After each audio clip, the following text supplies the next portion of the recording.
Bon vendredi tout le monde, bienvenue dans le show du vendredi où vous voyez les meilleurs moments de la semaine, des épisodes en toute liberté, ainsi que de certains petits snippets de mes bulletins de nouvelles humoristiques normalement réservés aux abonnés Patreon de Yann et Frank. On commence immédiatement cette semaine avec Maître Jonathan Poulain qui en avait beaucoup à dire sur le budget fédéral et la visite du président français Gabriel Attal.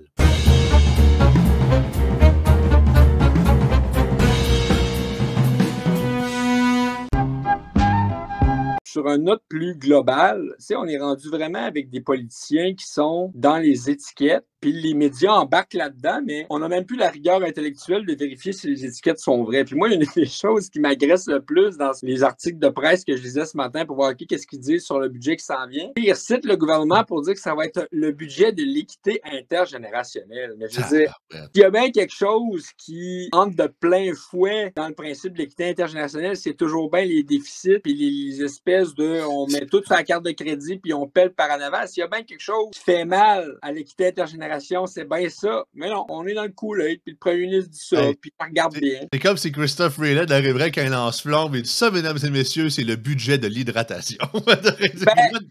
C'est what the fuck? Alors, sérieusement, parce que ce qui est capoté surtout, c'est autant qu'on le sait depuis longtemps, on le voit, il y a eu différents exemples. Je sais que Dominique Dumas à Choix a fait beaucoup de montage là-dessus. On a une classe médiatique en grande majorité. Puis regarde, je dis pas que je suis meilleur. Moi, tous les maths, personnellement, ça n'a jamais été ma matière préférée à l'école, je le reconnais. Mais on a une classe médiatique qui se contrefout de l'économie, puis qui à toutes les fois, même, je me rappelle, Patrice Roy, Sébastien Bovet, puis une couple d'autres, il y avait des commentaires disant là, les seuls jours que j'aime pas dans ma carrière de journaliste, c'est les jours du budget, parce qu'à la fin des journées, j'ai toujours mal à la tête, parce que je comprends pas trop ce qu'ils se disent. Fait qu'il y a tout le temps le genre de réflexe que, par défaut, ils trossent le ou la ministre des Finances qui disent, puis ce qu'ils amènent. Ouais. Ils challenge pas trop, ils voient les gros chiffres, ils font des gros titres d'articles avec ça sans trop comprendre pourquoi. Ils comprennent le principe de la dette, mais en bout de ligne, ça reste un chiffre, là, tu sais, c'est comme Astral dans le néant distordu, fait que c'est pas plus pire que ça, alors que c'est extrêmement grave, là. Mais non, puis t'as tellement raison, puis en plus, on pouvait pas avoir un meilleur exemple l'autre semaine à quel point les journalistes puis l'économie, regardez avec la visite du premier ministre français qu'on a eu. Là. Moi, je voyais la classe médiatique là, être en extase, c'est extraordinaire, ils ont rappelé la langue puis la culture.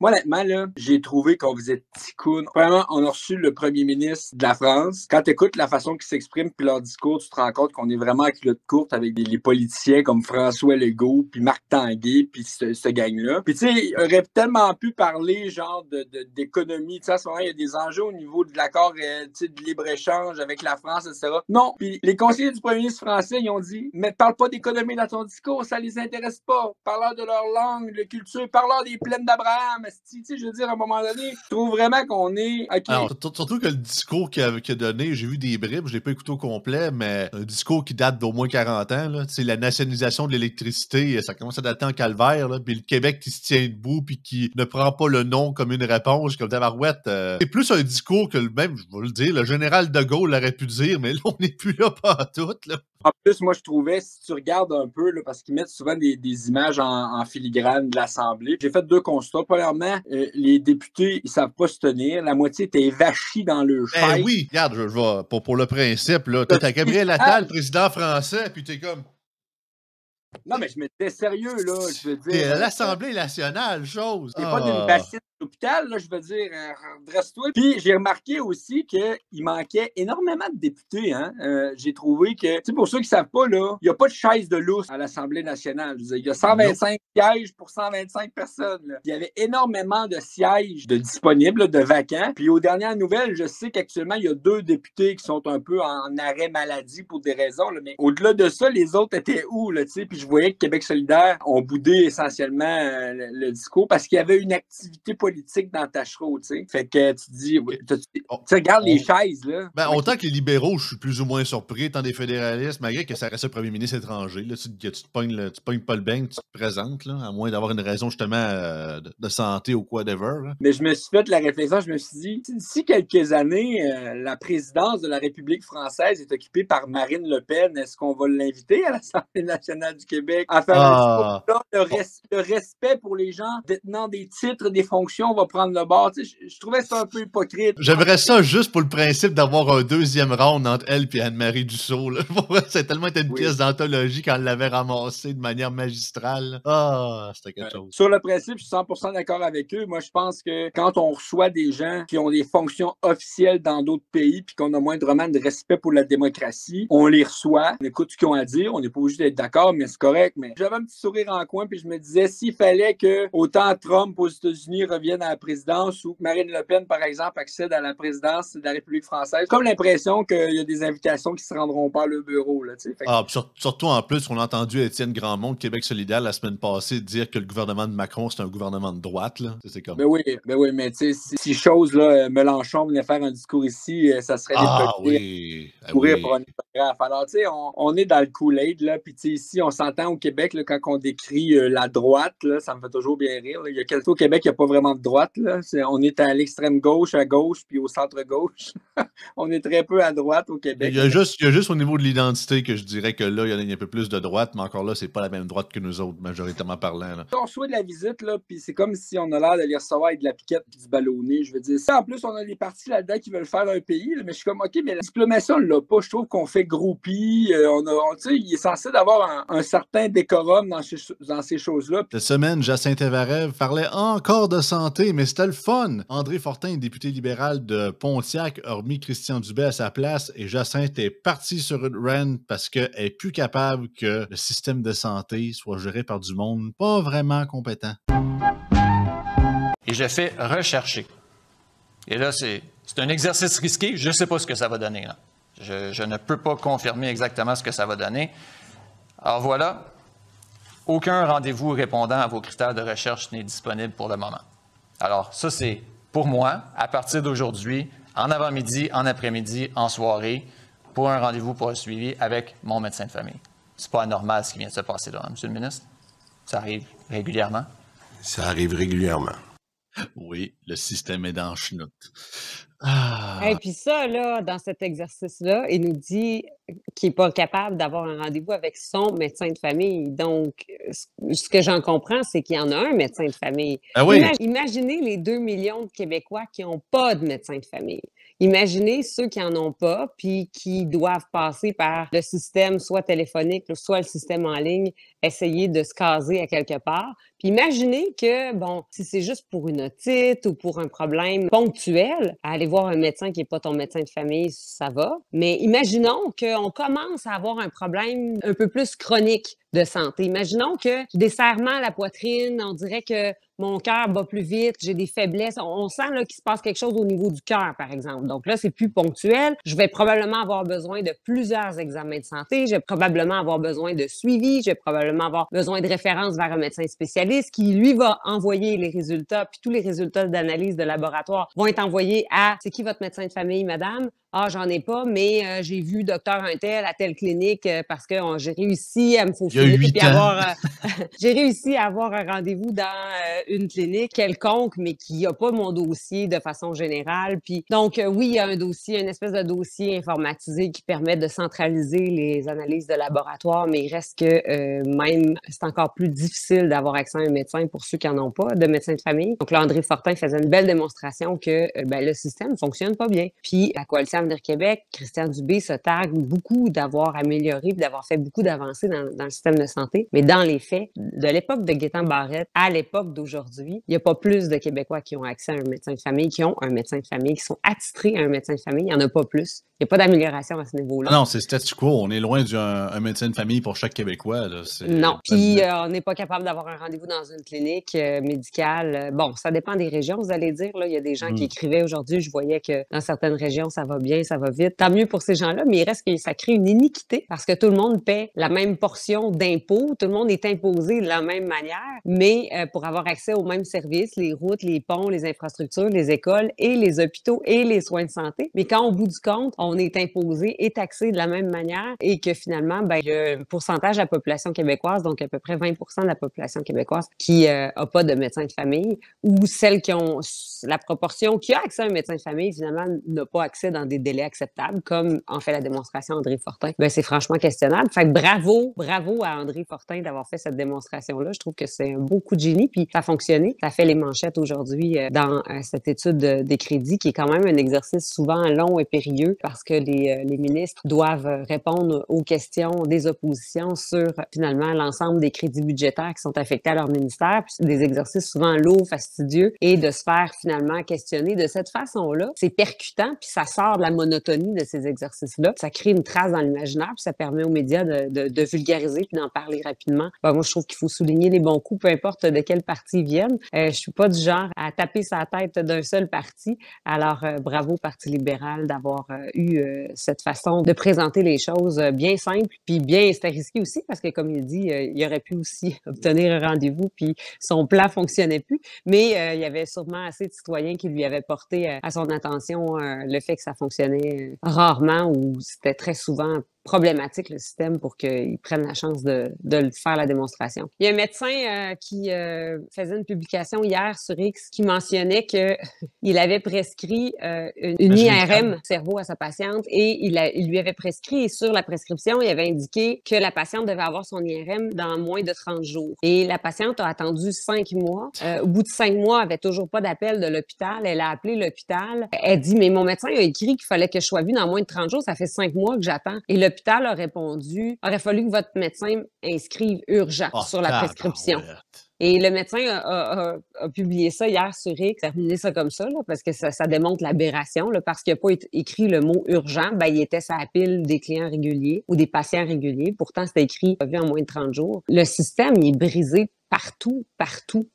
C'est un petit exemple, mais si on additionne l'ensemble des exemples de chaque patient, on n'est même pas en mesure de dire le problème, il est là. Non, ils sont là. Il y en a partout, tout au long de la chaîne de production de valeur, parce que c'est un service, la santé. Il y a une chaîne de production d'un service, mais dans toute cette chaîne de production de valeur-là, de service-là, ben, il y a des manquements, il y a des lacunes, il y a des aberrations que le privé, lui, laisse pas se rendre à ces dérapages-là. Parce que quand on dit pourquoi qu'au privé, ça va bien, c'est parce qu'au privé, il y a un objectif de rentabiliser la clinique, de rentabiliser le service, parce que c'est une business. Alors, pour être rentable, on n'a pas le choix d'éliminer les gaspillages au fur et à mesure qu'ils se font. Dans une chaîne de production de valeur ou d'un bien, qu'on construise un objet ou qu'on livre des services, il y a une chaîne d'actions humaines qui sont faites par les travailleurs pour en arriver à produire le bien ou rendre le service. Et dans cette chaîne de production-là, ben, quand on veut être une entreprise rentable, on élimine les gaspillages de temps, les gaspillages financiers qu'il y a dans notre chaîne pour s'assurer que ce soit optimisé. Et ça se fait pas dans le public. Il y a eu plein d'initiatives pour rendre les services plus lean, là. Il y a eu beaucoup, moi-même, j'ai été formée comme gestionnaire, là, dans un hôpital. Ils nous formaient tous, les gestionnaires, pour adopter ce point de vue-là, lean, là. Bon, c'était la grosse mode, la méthode Toyota, puis on a tous été formés à ça. Mais malgré les bonnes volontés d'implanter le mouvement lean, ben le lean, c'est jamais fait. Parce que pourquoi ça se fait du lean? Comment ça se réussit? C'est que c'est les employés sur le terrain qui te disent ça, pourquoi qu'on fait ça de même? Ça n'a pas de bon sens. Les clients, ils nous passent longtemps à nous revenir avec leurs prescriptions. C'est les gens proches des patients qui les voient, les gaspillages de temps, les gaspillages d'argent. Mais dans la hiérarchie du réseau de la santé, ben plus t'es haut, plus tu te penses bien bon, puis t'es bien payé, puis t'es grassement payé. Je vous garantis, les salaires sont très bien dans le réseau de la santé. On est grassement payé, et là, ben on n'écoute pas la base, parce que la base, on la regarde de haut. Puis je sais que je ne fais pas me faire des amis là en ce moment, là, mais j'ai passé dans assez d'établissements de la santé, et j'ai été dans toutes les couches de la hiérarchie, et je vous garantis que plus tu montes, plus les oreilles se ferment, les yeux se ferment. On veut pas être à l'écoute des gens sur le terrain, fait qu'il s'en fait pas du vrai lean. On se fait former, on forme les gestionnaires, puis il s'en fait pas. Formaté, je dirais même plus. C'est quasiment programmé. Cette semaine, notre mairesse Luce Dano avait absolument besoin de parler du projet de loi 57 de la ministre André Laforêt pour protéger les élus. Elle est allée fouiller aussi à la commission municipale pour parler de jurisprudence vis-à-vis cette nouvelle législation. Donc, Oui. ça va comme suit. Le droit à la réputation est enchâssé dans le Code civil du Québec et protégé par la Charte des droits et libertés de la personne. Les atteintes illicites à ce droit peuvent donner ouverture à un recours civil en diffamation. La diffamation consiste dans la communication de propos ou d'écrits qui font perdre l'estime ou la considération de quelqu'un ou qui encore suscite à son regard des sentiments défavorables ou désagréables. Il a été reconnu en jurisprudence que les personnes qui exercent des activités politiques doivent faire preuve d'une plus grande tolérance que les autres citoyens. En raison de leur rôle public, les élus et élus municipaux doivent donc s'attendre à ce que leurs décisions soient remises en question et critiquées. Toutefois, le fait d'occuper une charge publique ne saurait se traduire par un anéantissement du droit à la réputation. Les élus et élus n'ont pas à tolérer des attaques gratuites à leur égard ou des insinuations basées sur des faussetés. Et je termine en disant le recours en diffamation étant intenté à titre personnel, l'intervention de la municipalité est exceptionnelle. À moins que les municipalités ne soient visées par les propos en cause, elles ne pourront intenter un tel recours. Moi, j'ai voulu savoir est-ce que des cas de jurisprudence et tout ça, puis c'est là que je suis allée voir à la commission municipale du Québec. Et là aussi, c'est une place où est-ce que si un élu insulte un autre élu, etc., c'est un endroit où est-ce que les élus peuvent aussi avoir une protection. Je suis allée voir. En fait, il y a 2 pages qui m'intéressent. C'est la page 27-28 qui m'intéresse plus à fond parce que dans ce rapport-là de la commission, ils ont mis en valeur des jurisprudences aussi de d'autres cas qu'il y a eu avant. Il faut comprendre le contexte. C'est un élu qui protège une citoyenne. Ça arrive là dans le conseil municipal qu'il y a des élus qui sont sur le bord des citoyens. J'espère. On est à Trois-Rivières. Et ça, c'est je ne sais pas en quelle année que c'est passé, mais on sait que c'est en 2024, en mars, c'est très récent, que la commission a fait son rapport. Et là, cet élu-là vient dire publiquement, parce que le journaliste interpelle quelques élus, et lui, entre autres, dit que ça n'a pas de bon sens parce que cette citoyenne-là, elle voulait protéger une bande de zones humides, puis elle trouvait ça épouvantable qu'on était pour couper les arbres, puis elle défendait au niveau de l'environnement, bec et ongle à son point, et elle sait qu'on lui a envoyé une mise en demeure en invoquant un règlement qui était sur la violence des propos, quelque chose qui ressemble à ça. Le mot violent il faisait partie de cette réglementation-là. L'élu, il dit, ben là, c'est une aberration, ça n'a pas de bon sens. Et là, lui, il est interpellé par le journaliste et il dit au journaliste, c'est qui l'innocent qui a envoyé ce mise en demeure-là?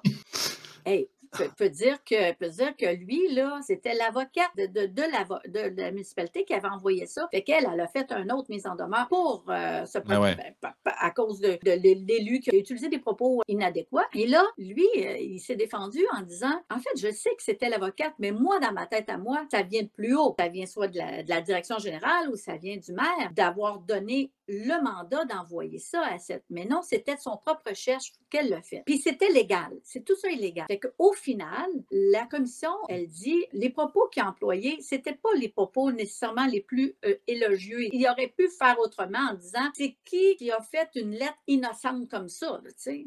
Mise en demeure aussi. Bon. Par contre, il était déclaré, et là, c'est là le contexte est important, que selon la situation qui était quand même assez grave, où est-ce qu'on invoquait de la violence de propos à la dame, et de l'autre part, qu'on évoquait qu'il avait utilisé un propos de c'est qui l'innocent, alors considérant aussi qu'il y a aussi une expression, il y a l'expression, mais on t'es bien innocent, bon, ben il y a l'expression, et qui ne visait pas la personne directement. Non, l'acte est innocent, pas la personne qui l'a fait. Exactement. Il ne visait pas l'avocate nécessairement parce que dans sa tête à lui, il le savait, mais c'est qui? Oui. Est-ce que c'est la DG ou est-ce que c'est la direction générale ou est-ce que c'est le maire de la place? Bref, il a gagné sa cause. Je tenais à le dire parce que les propos qu'il a employés, ça peut arriver qu'un citoyen, lui, avant d'être élu, il avait le statut que de citoyen. Là, il y a 2 statuts, mais c'était le cas. Alors là, on dit que la démocratie municipale suppose la confrontation des points de vue et des débats ouverts, parfois vigoureux et passionnés. On voit ça dans nos conseils. Oui.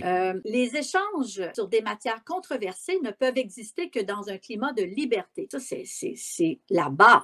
Si les règles entourant le déroulement de pareils débats sont appliquées de manière à laisser craindre à ceux qui y participent d'être traînés devant les tribunaux, au moindre écart, la probabilité qu'ils choisissent de se retirer de la chose publique s'accroît. Voyez-vous là, moi, je peux appliquer ça directement aux citoyens qui veulent essayer aussi de participer à la démocratie, dire ce qui n'est pas d'accord, de la manière qu'il veut le dire. Et moi, ça me fait peur sur l'avenir de la démocratie municipale. Il y a un danger là, absolument, de vouloir trop encadrer la façon que les citoyens parlent. Il était dit, il ne faut jamais oublier. Et là, quand je veux dire que les élus, mais on pourrait dire que les citoyens, parce que les élus sont aussi des citoyens, parlent avec le lexique qui leur est propre. On ne peut exiger d'eux, quand ils s'expriment, qu'ils le fassent avec un vocabulaire exemplaire, et ce, tout le temps, et qu'il ait un jugement à toute épreuve. Leur imposer ces standards les condamnerait à se taire. Pourquoi? Par peur d'une sanction. Exactement. Donc, on en est là. Puis on dirait qu'on s'en va, on dirait que c'est la suite logique du wokisme. Ben c'est ça, c'est qu'on sort pas tout de l'Académie de la langue française non plus. C'était au municipal. T'es sur littéralement le plancher des vaches, là. C'est sûr qu'il faut que tu règles avec des citoyens de toutes sortes, des gens qui ont des études universitaires, d'autres qui sont des travailleurs. Puis mon but, c'est pas de les dire qu'il y en a qui sont plus brillants que d'autres. T'sais, moi, bien évidemment, c'est partie de ma job de communiquer. Je suis un communicateur. C'est sûr que je m'exprime peut-être un peu une coche au-dessus de la moyenne du monde. C'est pas vouloir me flatter plus qu'il faut, c'est faire partie de ma job. C'est sûr que si t'es un plombier ou si t'es quelqu'un qui travaille dans une usine qui fait pas nécessairement du service client, ce gars-là ou cette femme-là est sûrement beaucoup plus habile de ses mains que moi, parce qu'à cause qu'elle fait ça, on a chacun nos points, nos défauts et nos qualités, puis nos talents et les trucs qui restent à améliorer. On termine comme d'habitude avec Sensei Pascal Derry qui nous parlait du film Red Belt et plus précisément le besoin de nos jeunes d'apprendre les arts martiaux.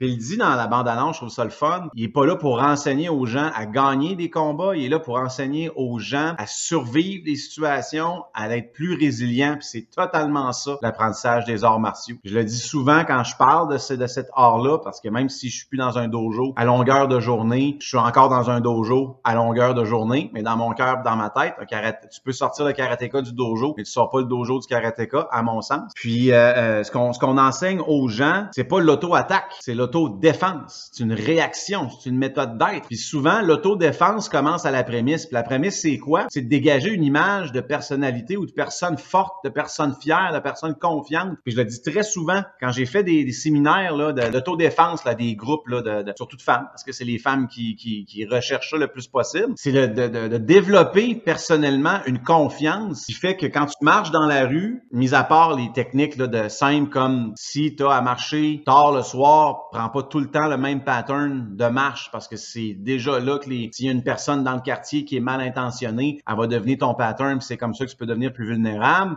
D'avoir peut-être un objet ou deux sur toi. Puis de tous ces choix-là de base là, qu'on enseigne quasiment aux enfants. Au-delà de ça, si on dégage une certaine confiance, une certaine force de caractère, je vous garantis que ça élimine à peu près 80-90% des chances de se faire attaquer. Parce que la personne qui veut faire du mal, qui veut attaquer, ça ne tente pas de travailler fort le soir. Là. Elle s'en va pas dire, moi, ça me tente d'avoir un défi à soir. Ce qu'elle se dit, c'est que j'essaye de prendre quelqu'un de facile, une proie facile. C'est ça le tempérament d'un prédateur. Un lion, il ira pas attaquer un rhinocéros. Il va pogner le chevreuil. C'est bien plus facile, m'a mangé plus vite. Ça court moins vite. Ça se met quasiment comme ça ici, ça se laisse manger au complet. C'est plus facile d'atteindre la nuque. Tout ça. Un prédateur va chercher des proies faciles. Puis ça, c'est très fort pour les enfants. Là. Un enfant qui fait des arts martiaux très tôt. Moi, je commençais à 3 ans. Puis on commence dans l'amusement. Puis graduellement, on apprend à ces petits pets-là. Puis c'est cute à mort. C'était mon cours préféré. Là. Rien de plus cute qu'une petite à tresse avec un petit kimono et des gros joues. Là. Des fois, il faut que tu les chicanes un peu. Tu n'as rien qu'envie de lui prendre les joues. Fait que oui. Mais graduellement, ce que tu leur apprends, c'est il y a un environnement avec des règles. Il y a des grandes personnes à qui il faut que tu écoutes. Puis so on and so forth. Quand j'arrive 5, 6, 7, 8, 9 ans, dans la démarche des arts martiaux, où ils ont traversé des moments difficiles physiquement, des moments difficiles psychologiquement, dans une méthode contrôlée. Ils ont vécu là, des émotions, ils ont vécu des épreuves. Ils arrivent dans le cours de récréation, au lieu de regarder à terre avec les lunettes, puis échapper le livre, puis envoyer un signal que moi, je suis une brebis. Fait que tous les loups qui sont dans le cours de récréation, oups, c'est eux autres qui ont spoté. Malheureusement, on peut bien se mettre la tête dans le wokisme autant qu'on veut, mais la vraie vie, c'est ça. Il va tout le temps avoir des personnes mal intentionnées qui aient 47 ans, qui en aient 21 ou qui en aient 8. Vous savez pas quel background, si vous ne croyez pas, allez passer une couple d'après-midi dans un cours de récré ou dans des environnements scolaires. Des mauvaises personnes, des mauvais enfants, ça existe. C'est pas nécessairement des... Des mauvais enfants, ça existe. Ça existe. Et vous allez dire, ouais, mais ils viennent de préparants ou de mauvais. Je peux bien en convenir. Mais là, on a mis le focus trop sur on va pleurer, mauvais enfant qui a été mal élevé. Puis on a oublié des 3-4 personnes qui se font intimider, qui se font tabasser justement par le mauvais enfant. Attends un peu, là. Attends un peu. Moi, si je suis le père d'une cocotte, là, ou d'un tipette qui s'en va au primaire, je veux qu'il ait les outils pour se tenir debout. Dans ma carrière, combien de fois vous pensez que j'ai intervenu directement auprès d'enfants qui se sont fait tabasser dans le cours de récréation? Des bons enfants, ils se faisaient tabasser, c'est clair, il y avait un bon fond. Des bons enfants avec un bon fond, bien élevé, dans un milieu d'amour, qui manquait juste un peu de confiance. J'ai une cocotte en particulier que je parle, là. Aujourd'hui, les premières dames, elle vient de la recevoir, première dame, là. Il était 3-4 dessus, sa cour de récré. Ben, à un moment donné, qu'est-ce qu'il faut qu'il se passe? Ben, il faut qu'à un moment donné, elle en pogne un, puis elle donne un punch entre les deux yeux, qu'elle fasse comprendre aux autres que, hey, si tu me cherches, tu vas me trouver. Puis je vais répéter à elle exactement ce que je répéterais à n'importe qui vient de voir la même situation. Puis c'est pas une question de, hey, lui, il fait la promotion de la violence. Mais il faut être d'une imbécilité absurde pour avoir la tête entre les deux fesses pour pas penser que c'est de même ça se passe dans la vraie vie. Ça va toujours pour arriver. dire que vous pouvez être des illuminés, wokistes, ou mettez le tag que vous voulez, de dire que tu vas y faire un petit dessin, puis un collage en nouilles, puis dis que tu t'excuses, blablabla, puis on kumbaya, c'est pas de même ça se passe. Puis les problèmes grandissants comportement aux écoles montrent cette maudite méthode molle